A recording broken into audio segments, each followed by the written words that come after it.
Hi guys, welcome back to a new episode of How Logical. Today in this video, I'm going to show you how you can sign up for your Threads account. Keep watching the video till the end. To sign up for your Threads account, firstly go ahead and open your Threads application.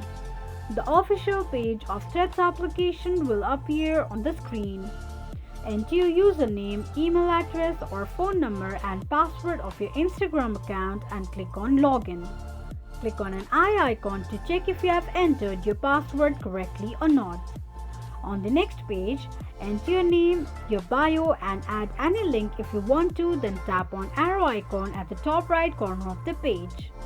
On the next page, you can change your privacy settings to private or public profile. Choose your privacy setting and tap on it. Now all you need to do is click on Join Threads. This is how you can sign up for your Threads account quickly and easily just in few steps. If you have any thoughts or queries, let us know in the comment section. Don't forget to subscribe to our channel.